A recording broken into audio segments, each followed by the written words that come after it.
नमस्कार, आज आपण बनवणार आहोत ड्रमस्टिक म्हणजे शेवगाच्या शेंगाचं सालन। तुम्ही माझ्या चॅनलवरती नवीन असाल तर प्लीज माझ्या चॅनलला सबस्क्राईब करा, आवडला की लाईक करा।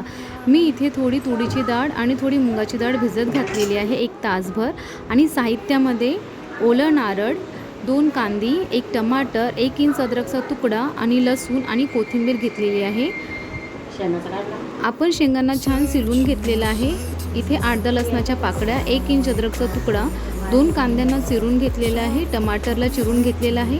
आता आपण कोथिंबीर, कांदा, टमाटर आणि अद्रक लसूण याला मिक्सरमधून छान वाटून घेऊया। मसाला रेडी आहे। मी इथे कढई ठेवलेली आहे, कढईमध्ये तेल घातलेलं आहे, त्याच्यामध्ये मी कढीपत्ता टाकलेला आहे। आता मी 2 ते 2.5 चम्मच कांदा लसूण मसाला घालणार।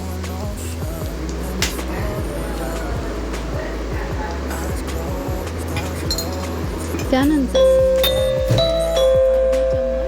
हळद ॲड करणार आणि चवीपुरते मीठ। या मिश्रणाला आपण छान 1-5 सेकंदपर्यंत शिजू देऊया। आणि मसाला शिजताना गॅस एकदम कमी आचेवर ठेवा, नाहीतर मसाला जळेल। त्यानंतर आपण मिक्सरमधून वाटून घेतलेला मसाला आपण त्याच्यामध्ये ॲड करूया आणि त्याला पण 1 मिनिट आपण त्याला छान मिक्स करून घेऊया। तेलामध्ये मसाला छान आपला मिक्स झालेला आहे। आता आपण त्याला 2 मिनिटं झाकून ठेवूया प्लेटनी।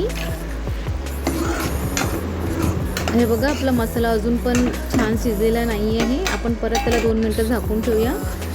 त्यानंतर 2 मिनिटानंतर आपला मसाला हे बघा छान शिजलेला आहे।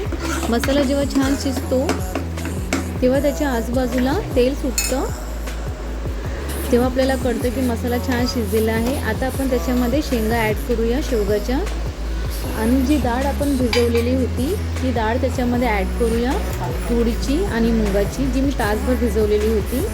आता ह्या मिश्रणाला आपण छान मसाल्यामध्ये मिक्स करून घेऊया।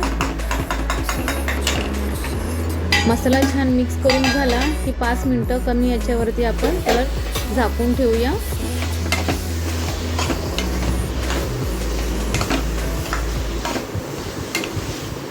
हे बघा, मसाला छान शिजलेला आहे, शेंगांना पण लागलेला आहे।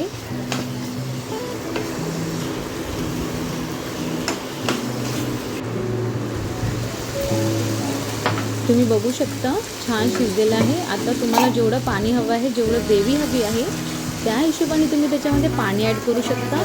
मला जेवढी ग्रेव्ही होती त्या हिशोबाने मी त्याच्यामध्ये पाणी ॲड केलेलं आहे। पाणी ॲड झाल्यानंतर आपण त्याला 8-10 मिनिटं शिजू देऊया मीडियम गॅसवरती। हे बघा, आपला 10 मिनिटानंतर सालन रेडी आहे। प्लीज माझा व्हिडिओ तुम्हाला आवडला असेल तर लाईक करा आणि प्लीज माझ्या चॅनलला सबस्क्राईब करा। मी परत अशाच नवीन रेसिपीज तुमच्यासाठी घेऊन येणार। हे बघा, आपलं सालन रेडी आहे। वरून कोथिंबीर घालून आपण त्याला गार्निश करून घेऊया। माझा व्हिडिओ बघितल्याबद्दल